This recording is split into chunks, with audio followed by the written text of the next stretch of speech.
À partir de quel moment faut-il présenter les enfants quand on est parent solo et qu'on a fait une belle rencontre? Bonjour à toutes et à tous et bienvenue dans cette minute coaching très spéciale. Je suis en compagnie de Miali Alexandra. Bonjour à toi. Bonjour Alexandre. Qui est l'auteur, créatrice du site lanouvellemamansolo.fr et que je reçois parce que c'est important de parler de rencontres sentimentales également. Tout à fait, c'est très important. Alors, est-ce que tu peux te présenter un petit peu ton parcours, ce que tu as fait? Parce qu'on a fait des formations ensemble et je trouve que tu es tellement inspirante que j'aimerais bien que tu puisses te présenter, s'il te plaît. Alors, moi, je suis une maman de deux jeunes enfants qui ont 6 et 4 ans.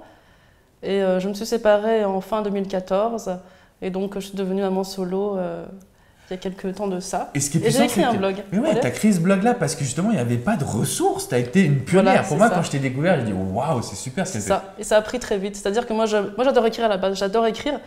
Et j'aime bien aussi partager, j'aime bien parler avec les gens. Et donc, naturellement, le blog s'est fait connaître assez vite. Et la page Facebook aussi. C'était clair. La page Facebook, c'était dingue. Je me suis aperçu que tu avais plus de fans que moi à l'époque. Et moi, ça faisait plusieurs années que j'étais là quand même. Et je trimais, mais tu es juste arrivé avec un superbe contenu et j'ai mis un j'aime direct, quoi. Ouais. On est 17 000 aujourd'hui. C'est énorme. Sachant que voilà, aujourd'hui, je suis salariée d'une grande entreprise française. Et donc, c'est dans mon temps libre que je m'occupe de la page Facebook. Tu t'occupes de la page, de tout ça, effectivement. Voilà. Alors, juste pour revenir un petit peu sur cette situation, j'ai beaucoup de parents solo qui m'écrivent en disant « Écoute Alex, j'ai fait une rencontre formidable, mais j'aimerais bien savoir à partir de quel moment il faut présenter la bonne personne aux enfants. » Ma réponse a toujours été de dire « Quand vous vous sentez prêt ». Mais j'ai l'impression que c'est un petit peu insuffisant.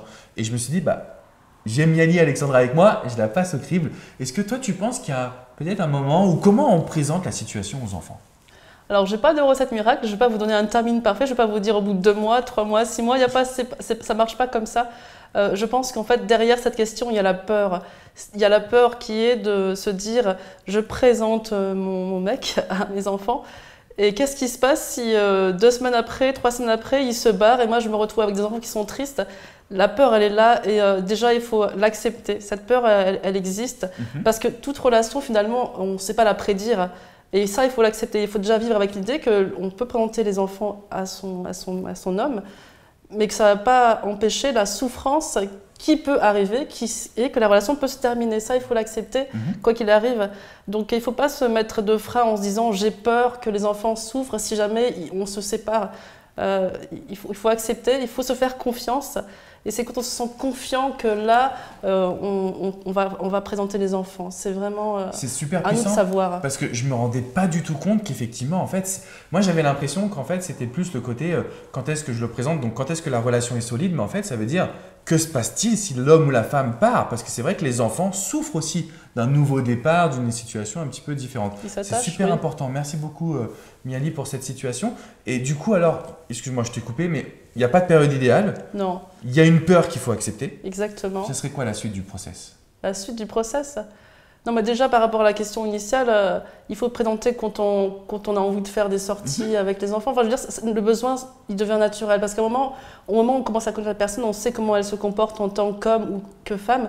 Mais on aimerait bien la voir en tant que beau-père ou belle-mère. Et c'est là qu'on se dit, pourquoi on ne fait pas une sortie sympa? On va partir, je ne sais pas, à la plage avec les enfants.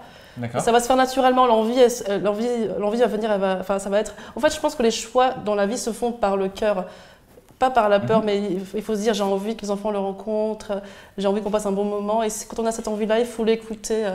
Et pas avoir peur que le lendemain ou une semaine après ou 6 mois après, ça se termine. Parce que les enfants aussi, on veut les protéger, mais aussi il faut aussi qu'ils comprennent que les relations, ça peut durer longtemps, mais ça peut s'arrêter. C'est la vie, ça va leur apprendre ça aussi. Il ne faut pas avoir peur. Je pense que c'est un peu ce que j'expliquais en conférence aussi, c'est que du coup on a le modèle de Walt Disney et c'est peut-être pas bon parce que tout le monde croit que l'amour est simple, que c'est super beau tout le temps.